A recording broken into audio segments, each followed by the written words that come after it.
Hola, profe, buenas noches. Hola, profe. ¿Cómo va? ¿Todo bien? Todo bien. Por ahora, amén.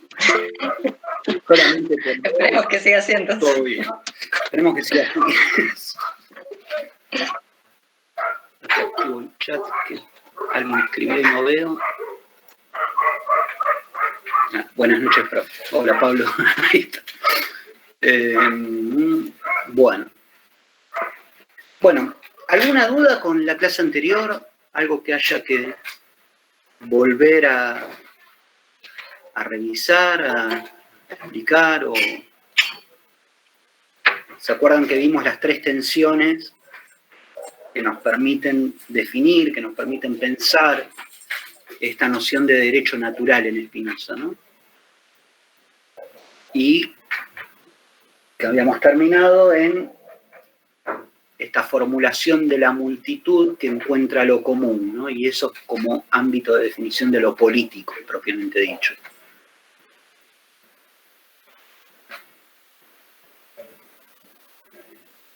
¿Nada? ¿Seguro? Hablen No, ahora profe. y para siempre, ¿eh? Bueno. Es una forma de decirlo. Avancemos, ¿No? profe. No, yo por lo Bueno, menos no. vamos. Avanzo. Bien, entonces, claro, llegamos a esta noción de multitud como sujeto político por excelencia, multitud que se constituye en torno a una utilidad común o común derecho o común decreto, también lo llama, y donde vemos que, comprendiendo la necesidad inmanente de la naturaleza, esas leyes inmanentes de la naturaleza que nos determinan, tanto individualmente como en conjunto, como multitud, los seres humanos conquistamos la libertad. Recuerden, la libertad no es algo que viene dado de la naturaleza del ser humano, sino que es algo que en Spinoza que se conquista, es algo que se gana, es algo que se constituye. No es la libertad formal de los griegos, por ejemplo, donde se habla de un sistema político, una comunidad política donde los ciudadanos son libres. El problema es que, claro, los ciudadanos son pocos.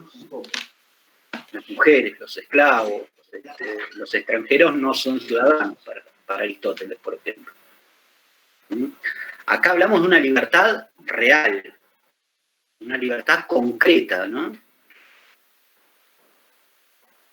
Y esa libertad se plasma en una forma política, para Spinoza, que es la forma política, la única forma política posible, que es la democracia. Democracia que no nace de un contrato, un traspaso contractual, una renuncia, un derecho, sino que nace de esta formulación de lo común que hace la multitud. Claro, ¿qué está viendo Spinoza? Está viendo un problema que al día de hoy es vigente. Ahí Julián dicen que apagues el micrófono. Julián Portalet. Parece que ahí estaba interfiriendo en la... Más que nada porque escuché retorno y vi que el único micrófono era el de él. Solo está bien, no hay problema, no hay problema. No es una censura, sino que es para... por el eco, bien, ahí está. Bueno, ¿cuál es el problema que ve Spinoza? No hay problema, Julián. Un problema que tiene su actualidad, hoy en día tiene también su vigencia. Spinoza ve que generalmente en una democracia o en un sistema político, los individuos son definidos como iguales desde el punto de vista del derecho, la igualdad ante la ley, ¿no? Todos somos iguales ante la ley. Los individuos son iguales desde el punto de vista del derecho, pero sin embargo son desiguales desde el punto de vista del poder. Este es el problema. Porque es contradictorio. Somos iguales desde el punto de vista del derecho, pero desiguales desde el punto de vista del poder. Entonces, claro, ¿cómo constituir una democracia que vaya más allá de lo formal? ¿No? Una democracia real, una democracia material. Spinoza diría una democracia radical. Radical no porque es de la UCR, radical porque es de la raíz, del pueblo, de esta potencia plebeya se define, ¿no? Y ahí es donde comienza este análisis del derecho político que realiza Spinoza en el capítulo 3 del Tratado Político. ¿Cómo define el derecho político? Mejor dicho, ¿en qué consiste el derecho político? Ahí en el parágrafo 1 ustedes se van a encontrar con una larga definición que no es necesario que la sepan, pero que vamos a tratar de comprender, a ver qué quiere decir Spinoza con poder, con derecho político. Dice así: la constitución de cualquier Estado, juega con palabras en latín, ¿no? Estado imperium, ¿no? Lo llama. La constitución de cualquier Estado se llama política. Y en política pone en latín status civilis, es decir, el estatuto de lo civil. El estatuto de, podríamos decir, de lo popular, del pueblo. Un Estado se constituye desde la política, es decir, de lo común del pueblo, de lo común de la multitud. El cuerpo íntegro del Estado se denomina sociedad. Civitas, se denomina sociedad. ¿Qué es el Estado? El Estado no son los tres poderes, el Estado es la sociedad en su conjunto. Y los asuntos comunes del Estado, fíjense cómo insiste con lo común, ¿no? Constantemente. Los asuntos comunes del Estado, cuya administración depende de quien detente el poder estatal, claro, porque alguien tiene que llevar adelante esto, no es la multitud. Alguien tiene que estar por sobre y llevar adelante las acciones políticas. Los asuntos comunes del Estado, cuya administración depende de quien detenta el poder estatal, reciben el nombre de asuntos públicos. Esto es res publica, la república. ¿Qué es la república? Es la administración de lo común.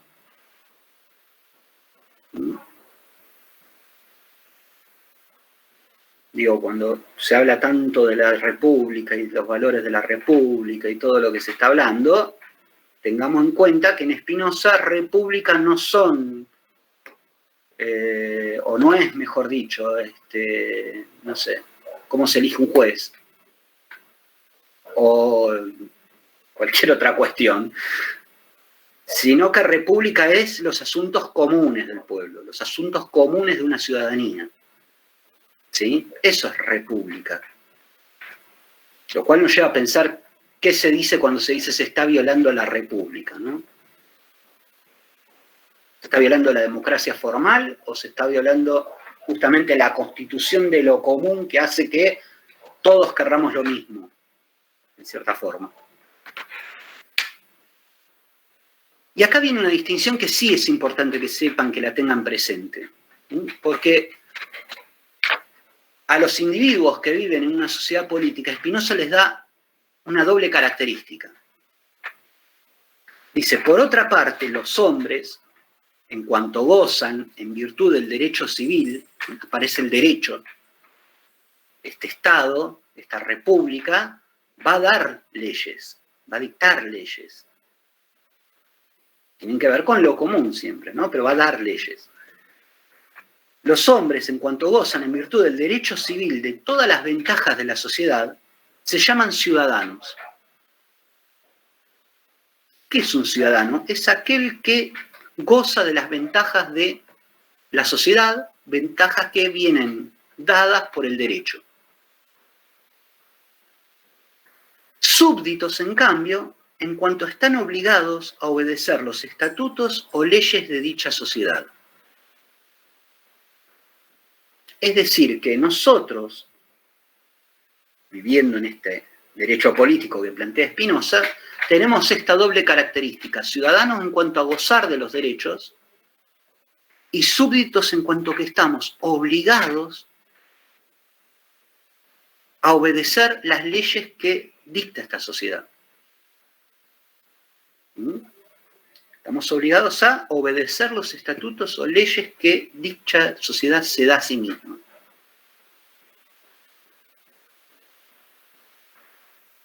Esta es una doble característica que presenta, ¿no? Respecto a qué significa vivir en esta sociedad que plantea Spinoza. Ahora bien, vamos a ver cómo se construye esta democracia. ¿Qué elementos, ¿no?, permiten definir esta democracia? Me voy a guiar un poco por el texto del tratado político y por el capítulo del libro, ¿sí? Así que, digamos, ahí tienen una lectura en espejo, si quieren. En el parágrafo 2, Spinoza define qué es el derecho del Estado. ¿Quién es este poder visible que lleva adelante lo común? El que dicta leyes, por ejemplo. A ese poder visible, lo llama potestas. Y hay una diferencia, ahí lo estoy escribiendo en el chat, ¿eh? Hay una diferencia entre potentia y potestas. ¿La potencia qué es? La potencia de cada individuo, que es el mismo poder de la naturaleza, ese derecho natural, que puesto en común es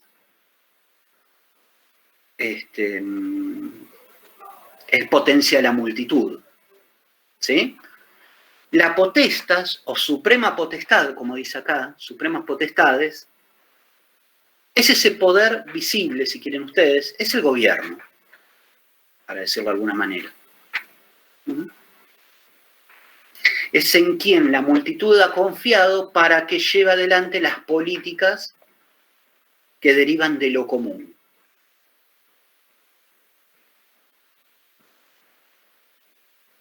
Dice, el derecho del Estado, supremas potestades, no es sino el mismo derecho natural, el que definimos la clase anterior, es el mismo derecho natural. Acá no se renunció al derecho natural, es lo mismo, en cuanto que viene determinado por el poder. Es la potencia que viene determinada por la potestad, ¿no? Por el poder. No de cada uno, sino de la multitud, que se comporta como guiada por una sola mente. Es raro esta parte, ¿no? ¿Qué es la potestad, entonces? Es el derecho natural al cual nadie renunció, sigue vigente, que está determinado por el poder, no ya individual, no está limitado por el poder de cada uno, sino que está limitado por el poder de la multitud. Y que hace que se comporte como guiado por una sola mente. A ver, para decirlo más simple todavía, el orden político visible, el que va a llevar adelante a la comunidad política, el que va a dictar leyes, el que va a juzgar, desde el comienzo está limitado por el pueblo. Está limitado por el poder de la multitud. Eso es lo que está diciendo. Es decir, acá no se trata de votar cada 4 años y si el que subió no cumple con lo que dice, hay que bancarse los 4 años y esperar. Cuando al que vos elegiste y te está representando, supuestamente, dejó de representar lo común, ese poder inmediatamente vuelve al pueblo, vuelve a la multitud. La representación es dinámica. Tiene otro dinamismo.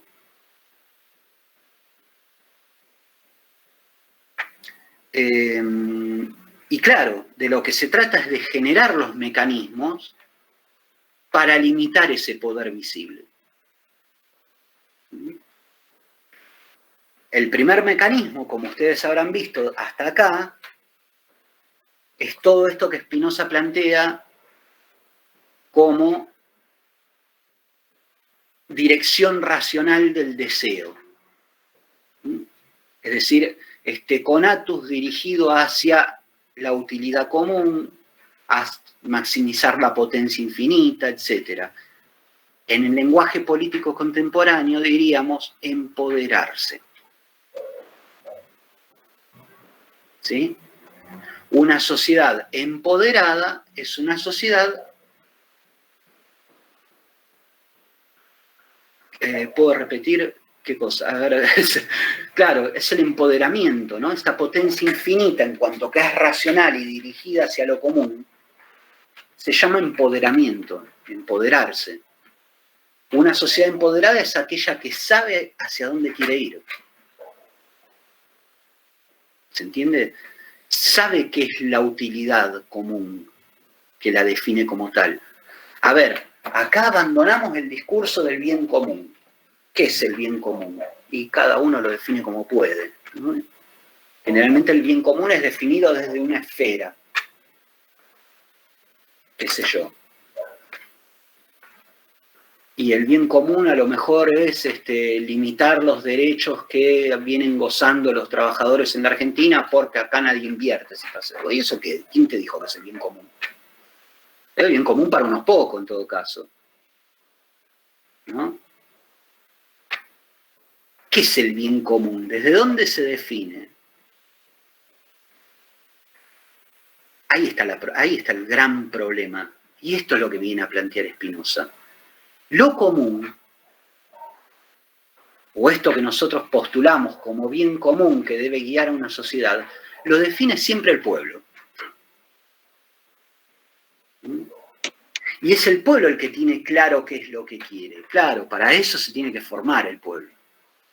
Para eso hay que darle las herramientas para que lo logre. Hay que salir, como decía Kant, de la minoría de edad, ¿no? Dejar esa minoría de edad donde siempre necesitamos de un tutor que hable o opine o nos diga qué tenemos que hacer. Que hable por nosotros o que nos diga qué tenemos que hacer. Bien, Cristian, ese es otro problema. Los gobernantes forman parte del pueblo. El problema es, y esto lo va a plantear un poquito más adelante, ¿de dónde salen esos gobernantes?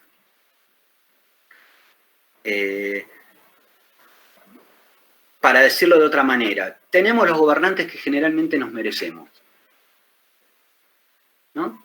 Y eso no es culpa de la moral del gobernante, no es de la moral del político, ¿sí? Porque eso sería ya un debate teológico. ¿Por qué alguien roba? ¿No? Es una discusión hasta tonta. ¿Qué hace que un político robe?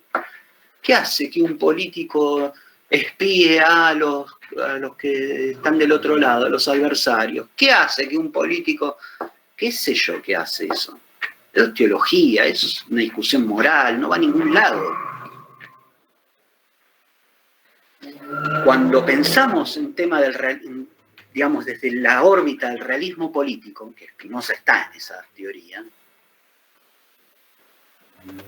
habría que preguntarse si no es el sistema mismo que genera necesariamente políticos de este tipo, empresarios de este tipo, etc. Claro, no se trata de mala o buena persona. Acá el problema no es de mala o buena persona porque, como dijo Spinoza al principio, los vicios siempre van a existir.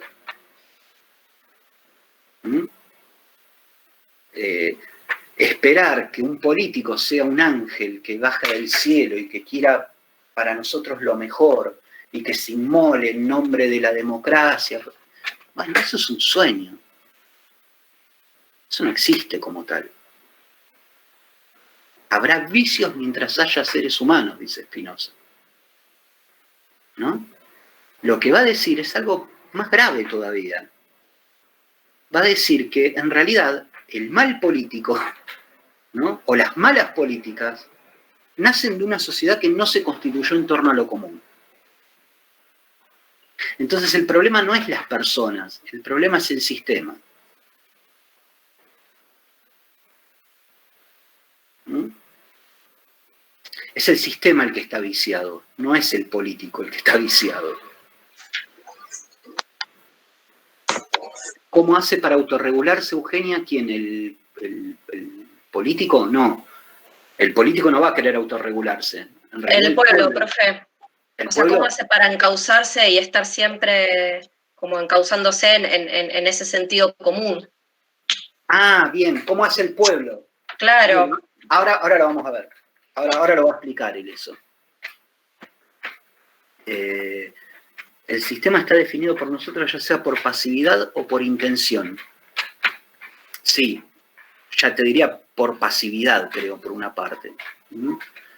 Pero además, porque el sistema quiere que seamos pasivos también. Quiere que estemos pasivos. ¿Mm? Vamos a avanzar un poquito más. Así vamos respondiendo a algunas cuestiones.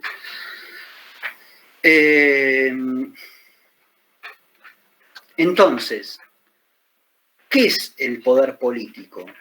¿Qué es el derecho político, esta suprema potestad? Es un poder constituido, un poder constituido, esto es importante, ¿eh?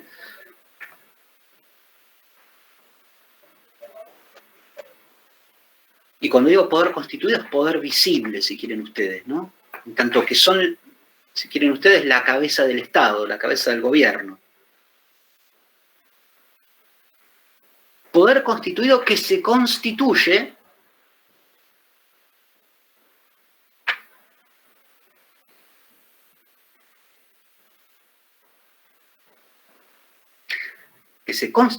a partir del poder constituyente de la multitud. Es un juego de palabras. Se constituye a partir del poder constituyente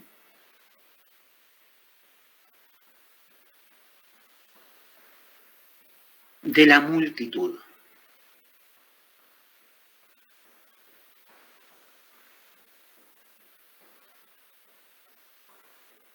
¿Mm? Claro, lo que me va a presentar acá Spinoza que es un dinamismo de la política. ¿Qué hace la multitud? Es poder constituyente, constituye a partir de lo común una forma de autorregularse, de darse leyes, de hacer todo para alcanzar lo común. ¿Y cómo se autorregula? ¿Cómo se da ese límite? A partir de un poder visible, el poder constituido. Ahora bien, cuando el poder constituido no cumple con lo común,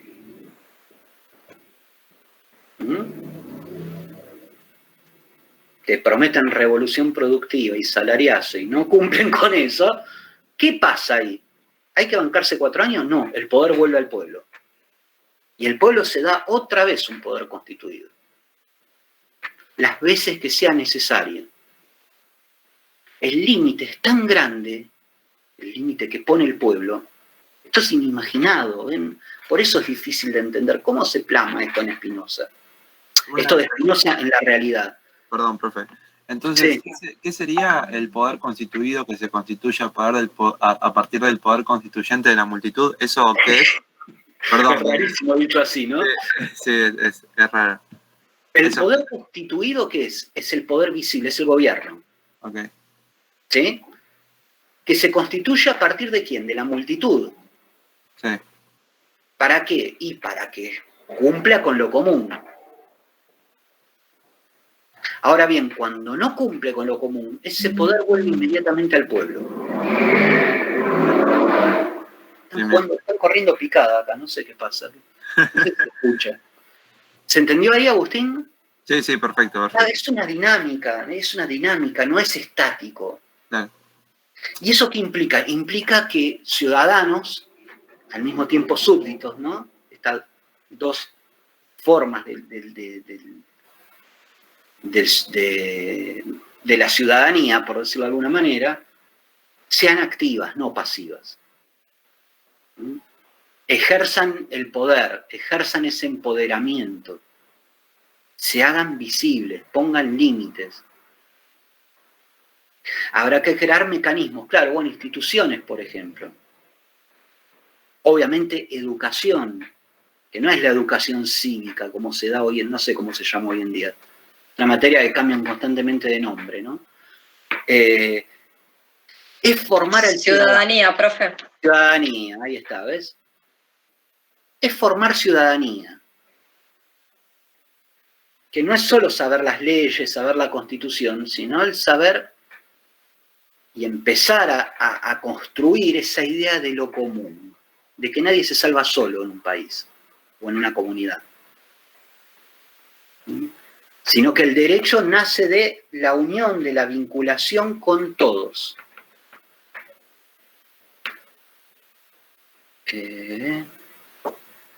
Para Spinoza no existirá la revolución. A ver, nos estamos adelantando, pero una salida sería la revolución. Lo que pasa es que es una salida violenta, dice Spinoza. Él prefiere otro camino, que es el camino, ¿no? De, bueno, ¿cómo hacemos para formar ciudadanos que puedan conocer adecuadamente la naturaleza de las cosas, adecuadamente la realidad?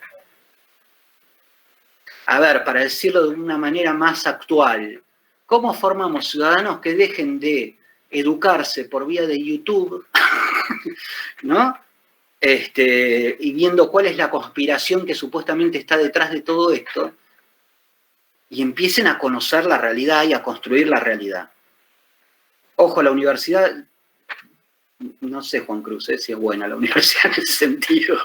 Ojo, hay mucho dogmático en la universidad. Pero se trata de eso, ¿no? De empezar a tener una mirada científica de la realidad. Y para ser científico no hace falta ir a la universidad, digo, ¿no? Ser científico es no quedarse con la primera explicación. Es ser escéptico. Es investigar, es ver. Hay cosas que no son racionales.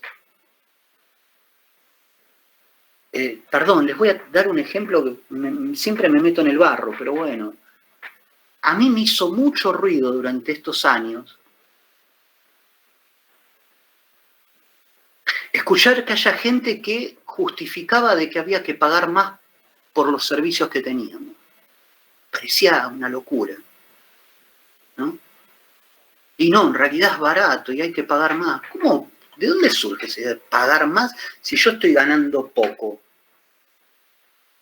Había como una falta de correlación entre lo que yo ganaba por mi esfuerzo, por mi laburo, y lo que me decían que estaba mal porque era bajo y había que subirlo, ¿no? Y había que pagar. Entonces había que aplaudir porque aumentaban los servicios. ¿De dónde sale esa locura? ¿No? Es un ejemplo, les pido disculpas, pero es un ejemplo que recuerdo y que me revelaba, ¿no? Porque era como tomar decisiones contra mí mismo, ¿no? ¿Cómo voy a decir que está bien? No, no está bien. Es como si ustedes dicen mañana, che, la verdad que todas las semanas tendríamos que tener un examen. Es irracional. Porque queremos que salir mejores como alumno. ¿Y quién te garantiza que eso te hace salir mejor como alumno? Es raro. Es raro. Hay toda una discusión que los servicios estaban desfasados, todo lo que vos quieras, pero yo no puedo aplaudir una decisión en la cual me hace mal, para plantearlo en términos de Spinoza, ¿no? Que no me es útil. Ahí está lo raro. En estos mensajes estamos constantemente atravesados, ¿no?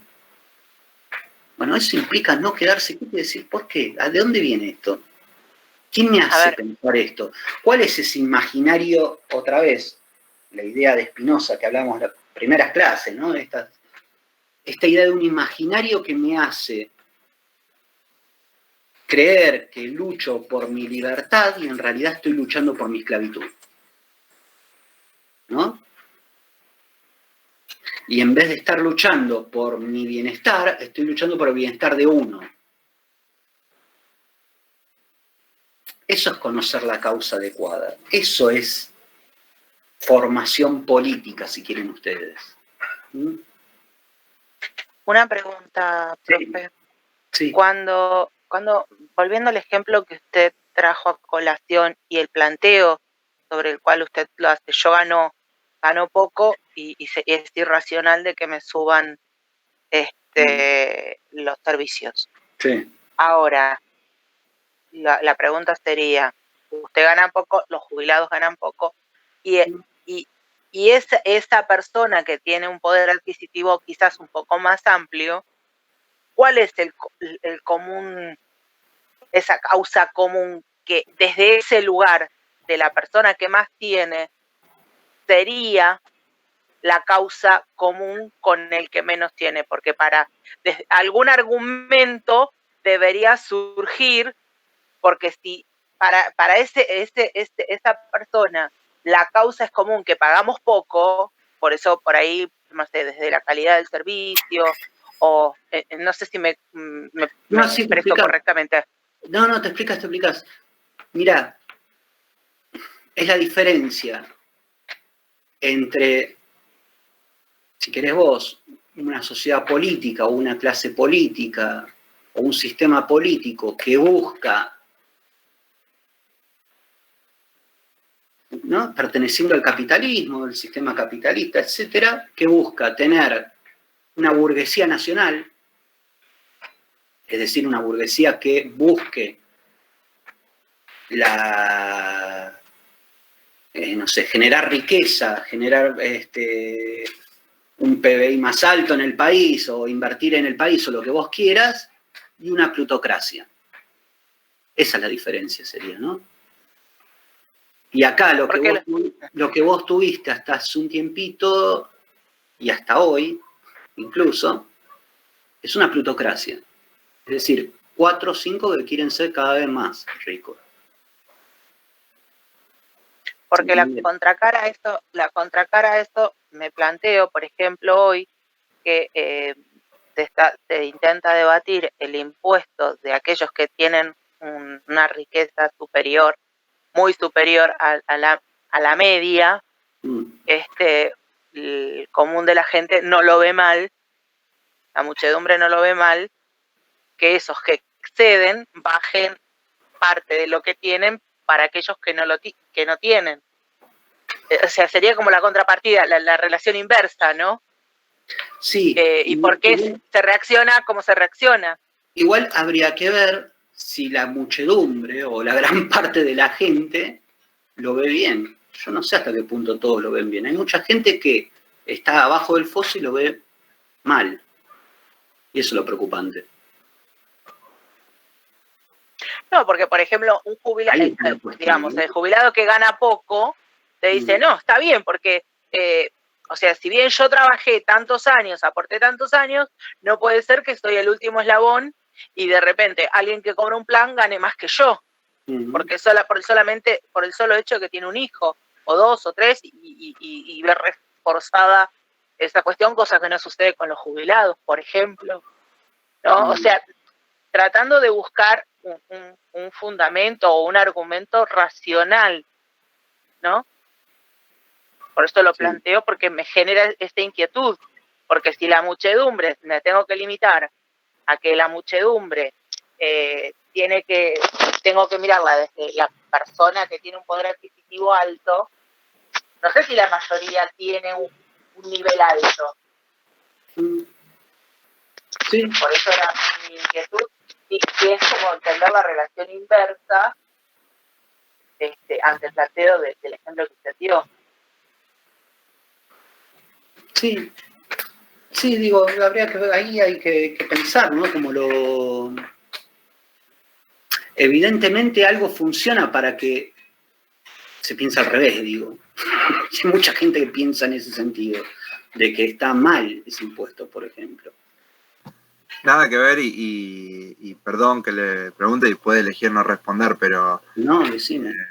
A mí por lo menos me interesa lo que usted piensa de la cuestión política y, no sé, Pero ¿a usted le parece bien, mal, es discutible? Sin que se enoje Adorni, se está escuchando, pero no sé, a mí me da curiosidad.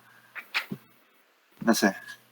¿Qué cosa? ¿Te parece bien o mal? El impuesto, a ustedes si le parece bien el impuesto este que quieren sacar a la riqueza, que fue tan discutido, que es verdad, gente que no tiene nada lo apoya y mucha gente que también no tiene un peso y dice que está mal, así, como todo, hay muchas opiniones que no están ni bien ni mal, son distintas.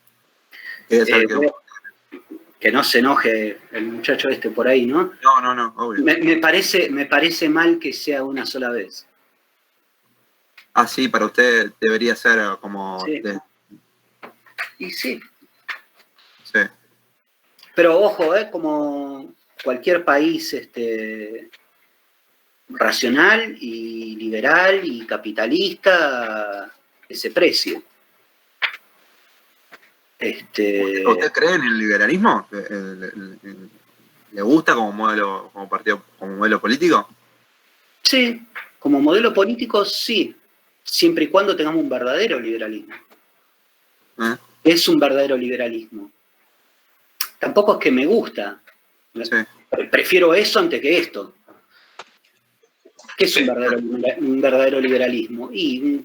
Donde no hay monopolios, no hay oligopolios, donde hay competencia perfecta, donde partimos de cierta base de igualdad racional para todos. Sí. Todo lo que plantea Adam Smith, ¿no? La idea de esto, que planteaba también Lorena antes y que sale ahora. Esto que plantea Smith, que es muy importante, porque Smith no solo plantea la libertad individual y el egoísmo como base de la riqueza. Sí. Hay una moral también en Adam Smith, que es la siguiente: es ser un espectador imparcial. Es decir, ponerme a la distancia y tener una empatía con aquel que no está pasando la misma realidad que yo. Y eso es algo que define el liberalismo, y eso es algo que se perdió. ¿No? Si vos me preguntás cuál es el modelo liberal que a mí me gusta y me interesa, es el modelo alemán, nordoliberalismo. Donde la presión impositiva que hay en Alemania, yo creo que no la soporta, pero ni el más, ni del Caña la soportaría. Hay más, tendría que aplicarse. Pero ¿qué pasa ahí? Acá?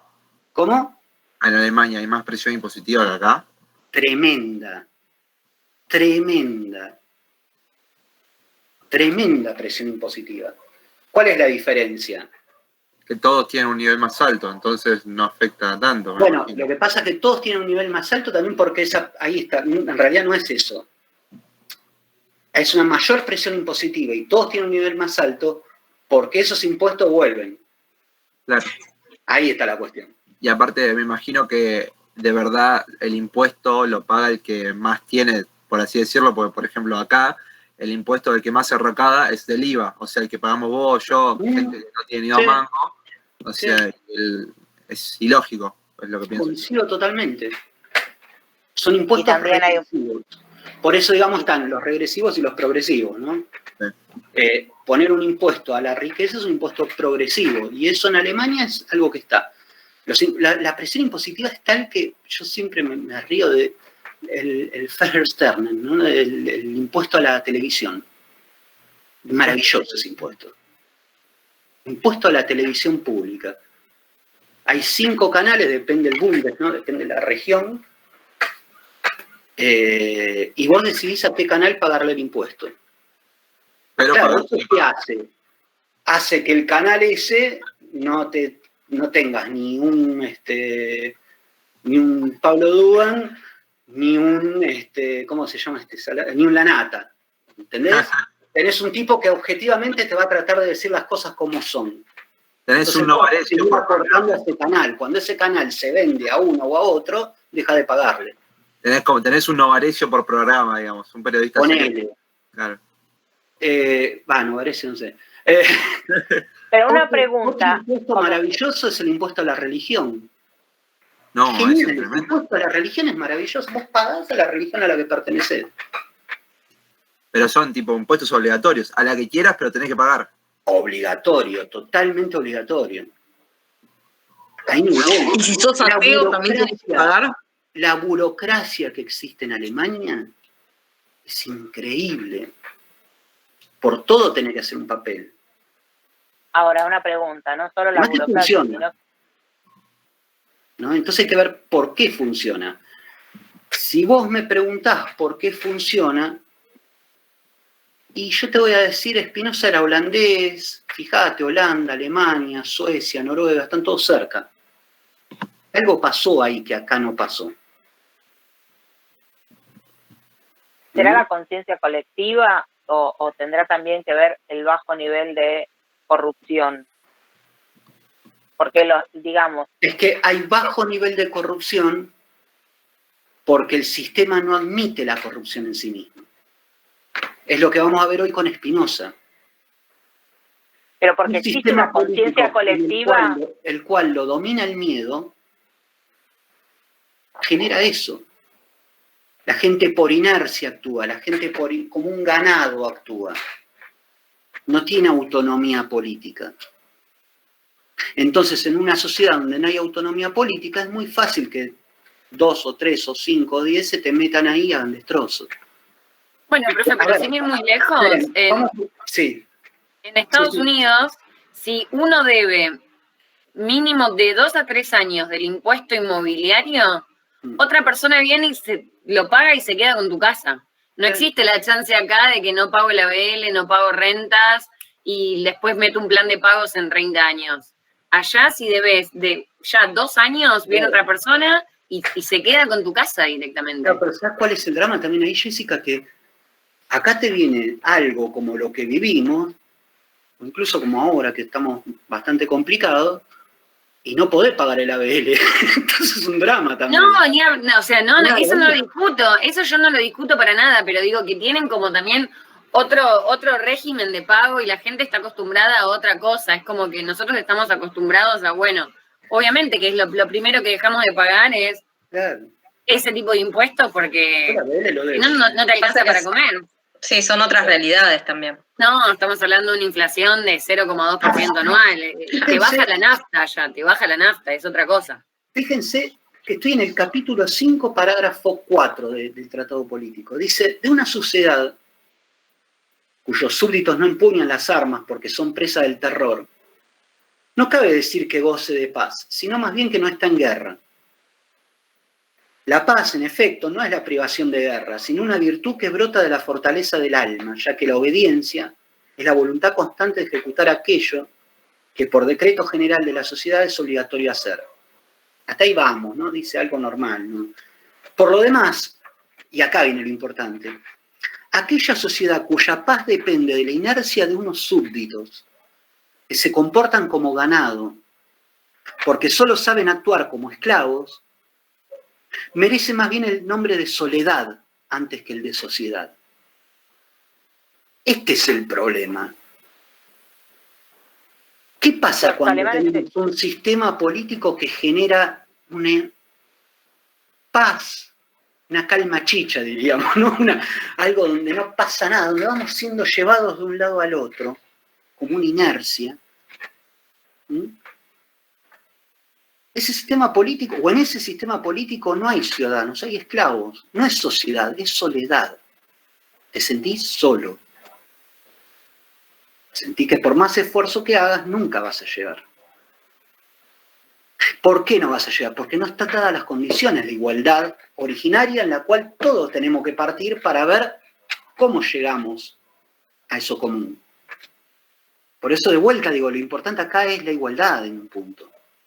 Perdón, profe, ¿en qué parte del texto estaba eso? Esto está en el capítulo 5, parágrafo 4 del Tratado Político, ¿sí? Ahora, te hago una consulta. Sí, no sé si lo dije más adelante Spinoza o no. El tema de la razón. ¿Cómo es que definimos? Porque creo que todos los que estamos acá, cada uno tiene una visión distinta de razón y el país se expresa en función de eso. ¿Cómo se construye una razón común o cómo se ve cuál es la razón correcta, si se quiere? Claro. En realidad la razón es una y la misma, ¿no? El problema es, más que la razón, es cómo se construye lo común, más que la razón. A ver. Claro, pero lo común, por ejemplo, puede ser que estamos todos de acuerdo que tienen que aumentar los impuestos de la luz, por ejemplo. Yo no estoy de acuerdo, pero la mayoría plantea que eso, y eso se convierte en lo común. Dejaría, según eso sería una construcción común, creo yo, negativa, pero sería una construcción común en definitiva. Sí, en la medida en que esa construcción común nace, y ahí sí, nace de un deseo que es racional, orientado hacia a un perseverar en el existir, digamos, sería derecho eso. El problema es que hay que ver hasta qué punto eso nace o no nace de un deseo que lo, digamos, que lo conduce la razón. ¿Se entiende? Pero A ver, perdón. acá lo que está funcionando, y lo que hay que ver es qué es lo que está funcionando. Si está funcionando un imaginario que te hace creer de que a la mayoría de que lo mejor es pagar más por la luz, o que en realidad es tu deseo racional de querer hacerlo. ¿Se entiende? A ver, que nace de tu educación, digamos, de lo que puedas vos saber, y no de lo que de una campaña te pueda hacer creer. Ahí está el tema, creo yo. ¿Vieron que es un lugar común decir esto, ¿no? De que acá se sale con educación. Bueno, con Spinoza más que con ningún otro es así. Y la educación implica acá no saber de matemática, física y química. Acá de lo que se trata en educación es de reconocer y reconocerse en el lugar que ocupás dentro de esa sociedad. ¿Qué es lo que querés para esa sociedad? Salir de la mirada cortoplacista, porque acá de lo que se trata también de los que vienen detrás tuyo, tus hijos, los hijos de tus hijos, ¿no? Y en función de eso tomar las decisiones políticas. En función de eso ver lo que dice Spinoza y lo que dice otro autor, armar una estrategia en torno a lo común. Pero tengo una pregunta. Sí. Una pregunta, profe. Porque me quedé con el ejemplo que trajo el compañero de la luz, ¿no? Nos hicieron creer que en la presidencia anterior que aumentaban la luz porque se hacían inversiones en pos de llegar a tener una mejor calidad de energía, ¿correcto? Ahora, lo común no sería que no hubiera comunidades como las COM en el Chaco que no tienen luz, que no tienen agua potable, porque son tan argentinos como nosotros. Las comunidades aborígenes o lugares recondos, o sea, el hecho de la luz, de la energía, de subir, porque supongamos pudiera haberse hecho obra de infraestructura para que llegue a esas comunidades, hubiera sido racional y hubiera sido algo común, porque somos iguales.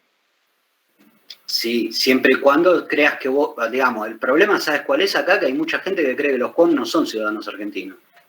Ese es el problema. Ahí está el gran problema. Porque ahí termina, o sea, también trae a colación qué es un ciudadano, según la mirada de quién. Porque sería, como pueblo originario... En la primera clase les planteaba de que acá potencia la multitud es potencia plebeya, es potencia del pueblo. Acá estamos hablando del pueblo. Y el pueblo abarca a los COM, por ejemplo. Claro, pero por eso lo marco, porque me parecía que sosteniendo esto del discurso, más allá de lo que decía mi compañera, que era el tema de la educación, o sea, se presupone que aquel que está en el poder constituido tiene que velar por lo que el poder constituyente le marca, porque si no reúne o no logra recoger lo común,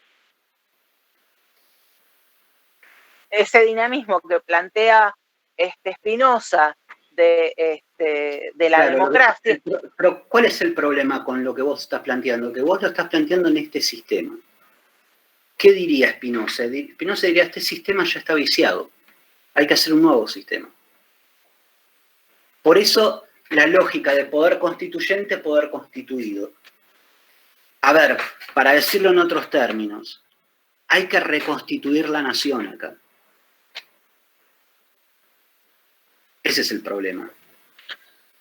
Profe, como que le falta una retroalimentación, como que se quebró la comunicación entre el gobierno, no importa si es el actual, el pasado, digo, entre los que... En general. Exactamente, entre el general y la plebe, digamos nosotros, los ciudadanos comunes. Es que además, Pero fíjense, podría ser... ¿vieron que insiste con esto de que es guiado por una sola mente? El poder constituir como guiado por una sola mente. ¿Cuál es la mente que guió hasta ahora acá? Mejor dicho, ¿cómo se constituyó lo común en Argentina? Hay que hacer a partir de la conquista.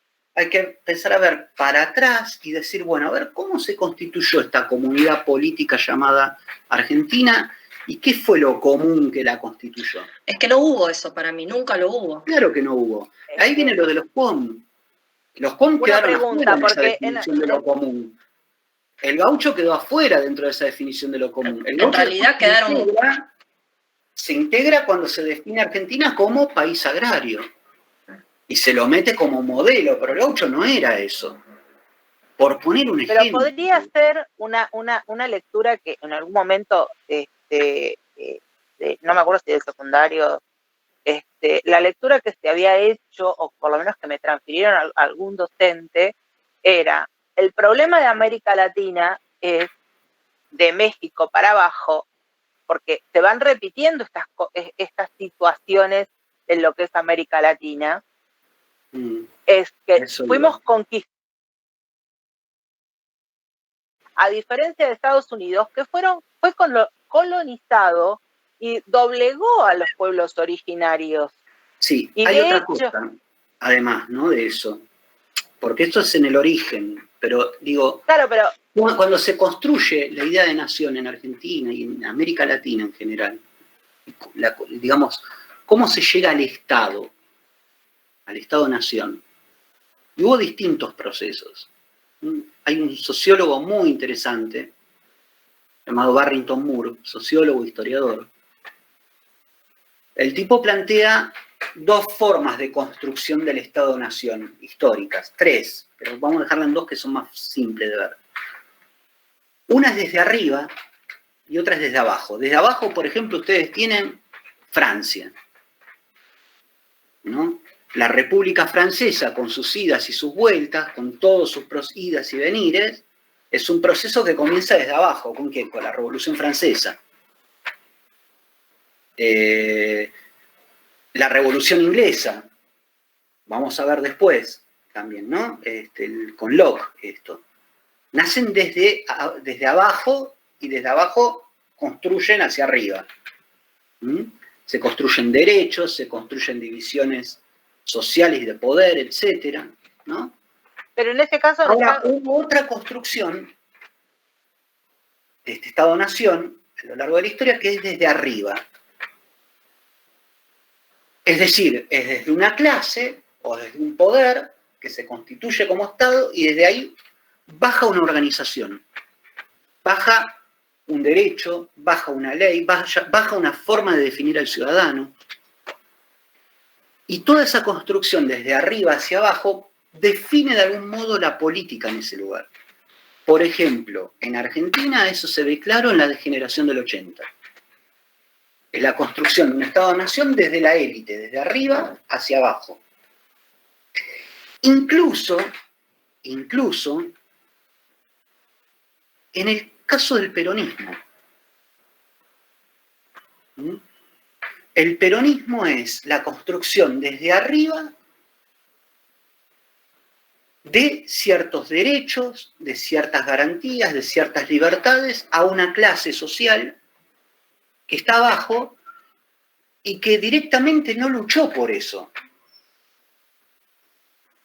Esto, que los amigos peronistas me disculpen, pero es algo real en un punto. Digamos, hay una construcción de el derecho sindical, del derecho laboral. A ver, Perón da el estatuto del peón.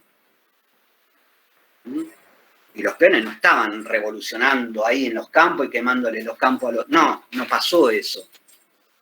El artículo 14 bis no nació de los obreros luchando en la calle. Pero venía de la cultura ¿Entiende? europea, porque cuando vinieron los primeros después. europeos, Sí. perdón, que venían ya luchando los anarquistas que vinieron después de la Primera Guerra Mundial, cuando está... Sí, pero acá se los aniquiló a los anarquistas. Pero a partir de que... Pero eso es a lo ver, que tengo más allá entendido. del caso particular, a lo que quiero mostrar es cómo hay una baja desde arriba hacia abajo. Hace poco, algo que es gráfico de esto, ¿no? Había una publicidad de la FIP, era muy, muy gráfico de esto, ¿no? Era una empleada doméstica laburando en una casa y decía, ¿tenés empleada doméstica? Dale derechos. ¿Cómo dale derechos? ¿Quién le da derechos? Los derechos suponen que lo debe tener, ¿no? Está esta mirada de que es el Estado el que viene y me da derechos, que yo no tengo que luchar por eso. Y eso logra cierta inercia también. ¿Mm? Eso genera cierta inercia. Y sí, porque reconocer que alguien es capaz de darte derechos es como reconocerle la superioridad, digamos. En un punto es eso, claro. Claro. Que yo, digamos, que nosotros organizados y reunidos no podemos lograrlo, ¿no? Es como que desmoviliza eso. Busca la desmovilización. ¿Se entiende? Gente, acá eso en los 90 se vio clarísimo con todo el proceso de privatización, donde hubo una clase dirigente, una clase trabajadora, específicamente no la clase trabajadora, sino los dirigentes del movimiento obrero que se callaron la boca y aplaudieron eso. ¿Mm? Y se desmovilizó a gran parte del movimiento obrero, no, de la clase obrera. Hay que diferenciar ahí. ¿Se entiende? Entonces, claro que ahí funciona esto también, esta lógica de los imaginarios y esta lógica de construcción de arriba a abajo. El problema es ¿qué plantea Spinoza acá? Construir de abajo arriba. Y eso implica que ir reconstituir la nación. Mucho esfuerzo, profe. Ahí está el tema. Profe, hay una consulta. Sí. El caso de Estados Unidos, ¿no? ¿También es de abajo hacia arriba? El hecho de haberse independizado o el hecho de haber sido toda una clase social, ¿no? Que vinieron en definitiva de los barcos, que era como lo peorcito que había en Europa y se fueron allá justamente a ganarse los derechos, ¿no? Colonizando. En ese caso, ¿cómo sería? No sé. Porque no me queda claro. No, ahí no sé cómo Porque, decirte. Bueno, ahí hubo una guerra sí, entre un pueblo, o si querés, una zona agrícola, ganadera, y otra zona más tendiente a otra cosa. Y una lucha que duró, sí, claro. Sí, que después, sí, es verdad, marcó el rumbo del país. De Apu, que dan los Simpsons. Es la esclavitud, diga la esclavitud y ya está, la esclavitud. Bueno, no, en realidad no fue la esclavitud la guerra de secesión, fue otra cosa. Sí. Yo creo que ahí funcionó también eso. No sé, es más complejo, y no conozco tanto. La verdad que... Sí que bueno, hay algo interesante ahí en Estados Unidos, que esto sí lo tomo, me puede resultar interesante para que vean, que es la idea la idea que guía a Estados Unidos, que es esto del destino manifiesto. ¿Escucharon hablar de eso? No sé qué es, profe. Claro. Estados Unidos tiene una idea guía, que es algo que acá no tenemos. Acá lo que tenemos es granero del mundo, y no sabemos qué significa, ¿no? ¿Cuál es la idea guía de Estados Unidos? El destino manifiesto. Estados Unidos fue una nación elegida por Dios,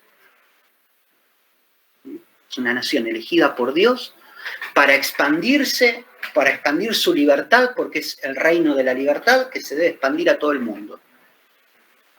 Y la mejor forma de expandirla es de este a oeste y de norte a sur.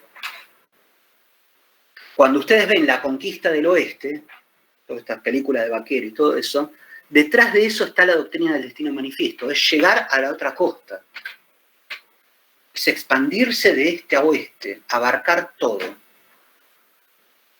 Porque Estados Unidos es el país de la libertad. Y esa idea les funcionó durante mucho tiempo. Sigue funcionando, creo yo. Trump lee eso y le da su forma, ¿no? Y lo sabe utilizar para lo que quiere. ¿Mm? Es una ficción orientadora. La nación es una ficción. El tema es qué ficciones, qué tipo de ficciones. ¿No? ¿Cuál es el cuentito que hemos comprado para definirnos como nación? Y bueno, ahí estamos en un problema. Porque evidentemente no nos deja crecer ese cuentito. Seguimos siendo un país, como les dije la otra vez, con una economía agraria, chica y atrasada. Pero también tenemos que decir que nuestros políticos, tanto los de en la época de la Confederación, siempre se miró hacia Europa, no se miró en el crecimiento interno, ni se proyectó, hacia adentro. Siempre se proyectó hacia afuera. De hecho, nunca se pensó en la inversión interna del país. Siempre fue desviar los fondos al exterior.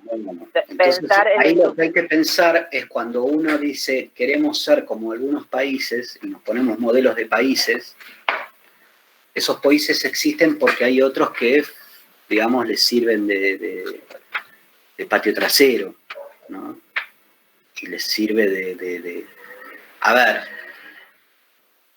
hay países sin problemas económicos grandes también porque tienen colonias, porque han tenido colonias. Bélgica es un país maravilloso a nivel económico, bueno, pero sí, tuvo países colonizados en África durante muchísimos años. A los que les gusta el fútbol, escuchen la declaración de Lukaku cuando fue el Mundial. Ubican a Lukaku, un genio. Bueno, lo que les dijo a los belgas. Ustedes ahora me vienen a aplaudir, pero ustedes se enriquecieron matando a mi pueblo, matando a mi país, destruyendo a mi país. ¿Se entiende? Ahí está también la cuestión. Es decir, ¿qué lugar queremos ocupar? ¿Qué comunidad política queremos hacer? Esto es lo que está planteando Spinoza. Ahora, para construir esto, para constituirse políticamente, decíamos que se parte del derecho natural. Y el derecho natural es algo de lo cual no se renuncia, a diferencia de Hobbes. No hay renuncia al derecho natural. El derecho natural constituye lo político. Eso ténganlo presente. ¿Y qué es constituir lo político? Es básicamente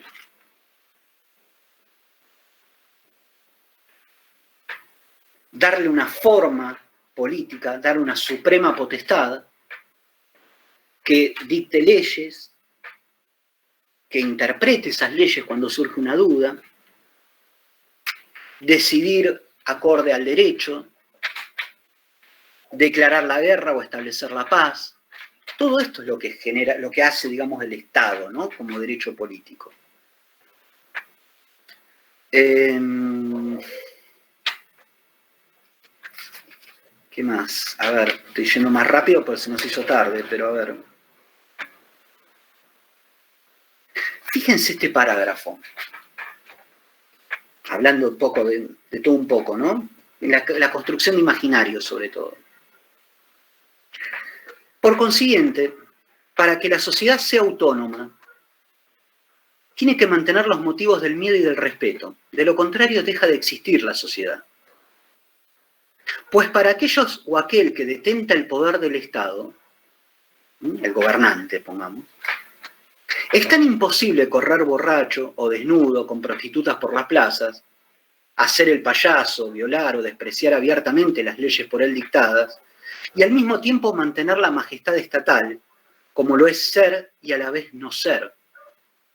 Asesinar a los súbditos, expoliarlos, raptar a las vírgenes y cosas análogas transforman el miedo en indignación, y por tanto el estado político en estado de hostilidad.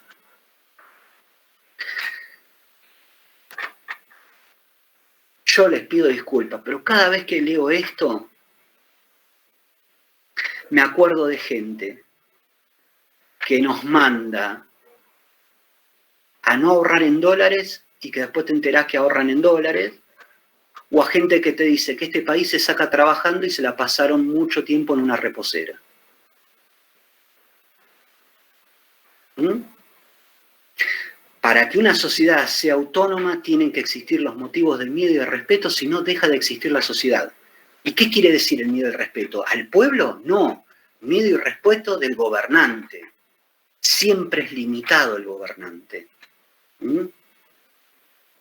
¿Por qué? Porque si no es limitado y hace lo que quiere, y hace lo contrario a lo que predica, el miedo se transforma en indignación y el estado político en estado de hostilidad. Y bancátela. La gente sale a la calle. Claro, profe, sería el miedo y el respeto del gobernante hacia el pueblo, ¿no? ¿Entendí bien? Exactamente. Cada vez invierte la relación. Están acostumbrados a escuchar todo al revés. Claro, ahí está el tema. Parágrafo 2, capítulo 5.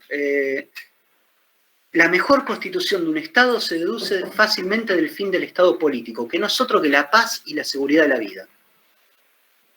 Un Estado donde los hombres viven en concordia y en el que los derechos comunes se mantienen ilesos, es por tanto el mejor. Donde los derechos comunes se mantienen ilesos. Hay cosas que, más allá de leyes económicas que vos quieras explicar, o de, no sé, del mercado, lo que se te cante, hay cosas que no podés tocar. Por ejemplo. ¿Esto qué implica entonces? Perdón que me voy adelantando, pero se hizo tarde y quiero terminar hoy esto.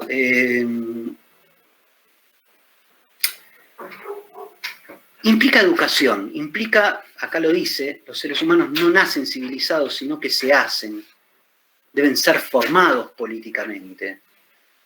Y la formación política no implica una ideologización, no implica una imaginación, un imaginario puesto en orden A,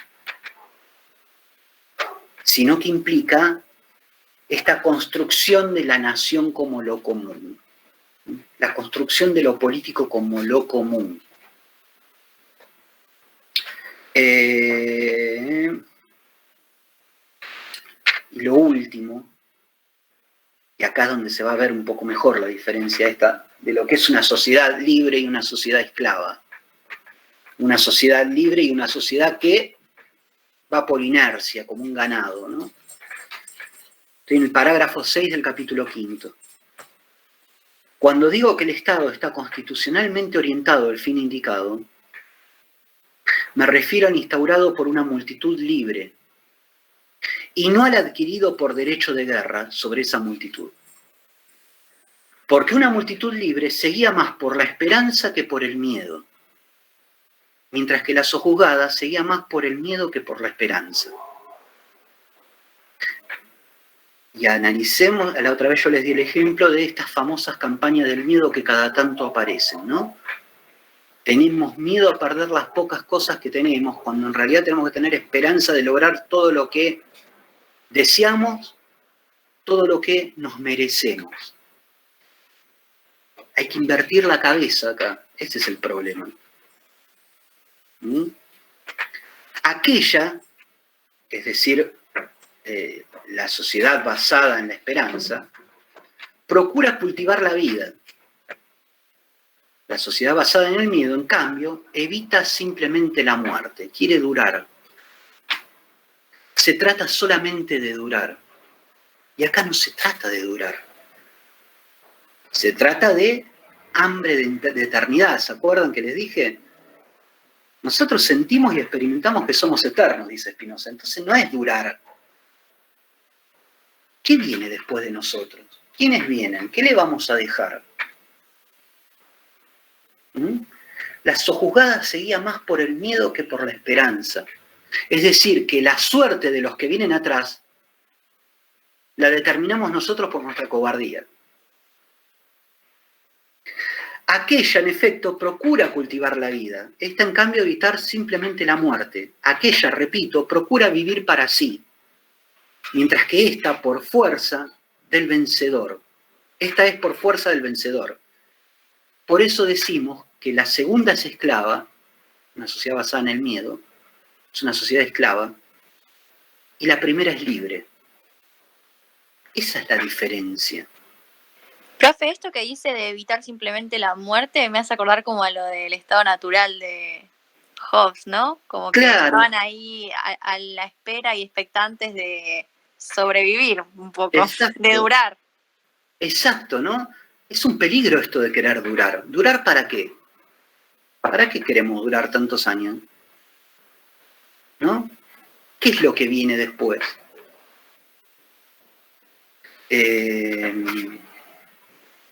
Es salir de esta constante crisis que se retroalimenta constantemente a lo largo de la historia, ¿no? Siempre tenemos que ir de una crisis a la otra.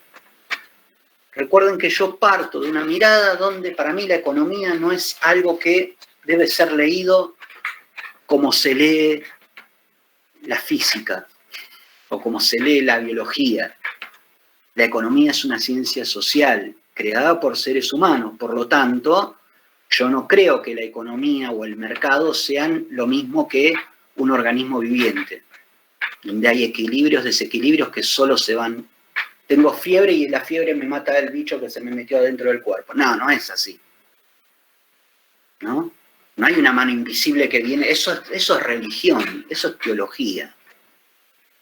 ¿Qué mano invisible? Derrame. Y después empecemos a ver también nuestra historia.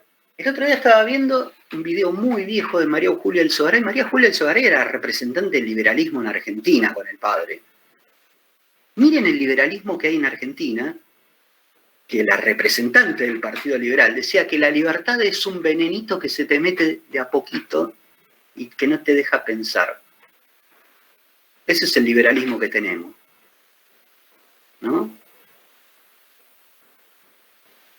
Digo, para los que a lo mejor piensan por ese lado, ¿no? Ese es el liberalismo que tenemos también. Podría todo ser de otra manera. Eso es lo que nos viene a invitar a pensar Spinoza. No nos conformemos con lo que hay. Todo podría ser de otra manera. Se trata de asumir ese destino común, construir ese destino común y constituir nuevamente lo político, porque así como va, no funciona. Evidentemente no está funcionando.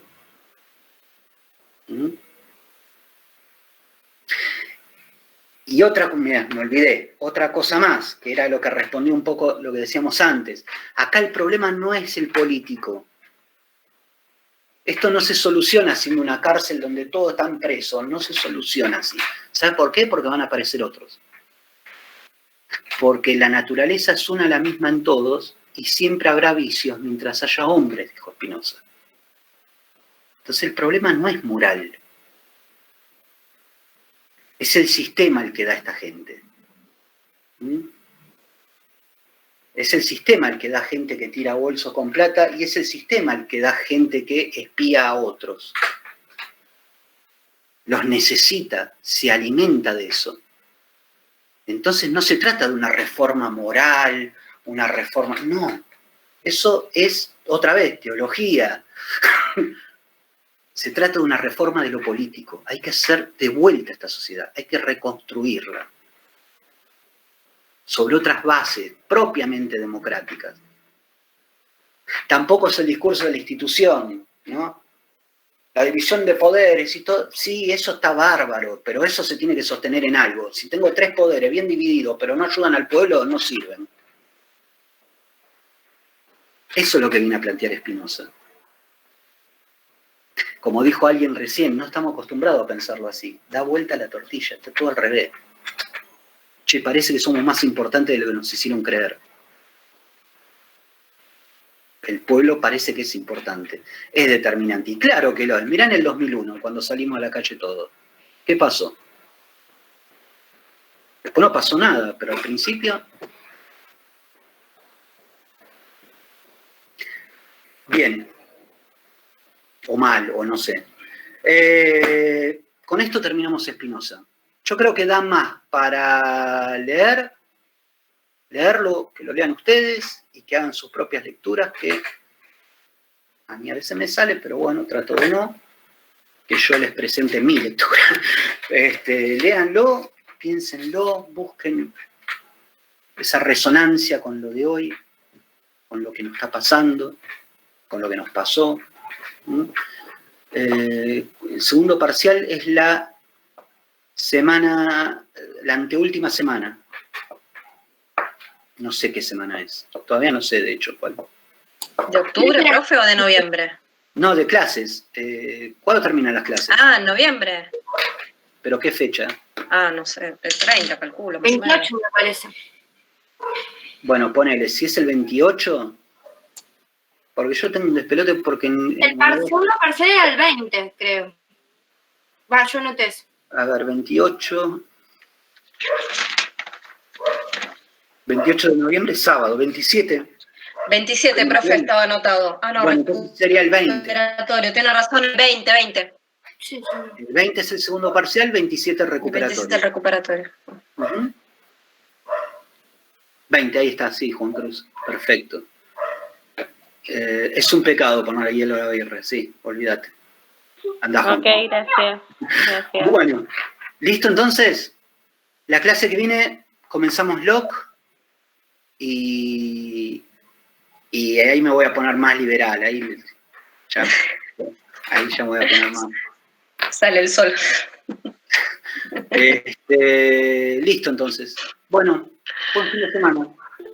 Igual Gracias, profe. Que descansen. Nos vemos el viernes. Buen fin de... Chao. ¿Cómo? ¿Alguien preguntó algo?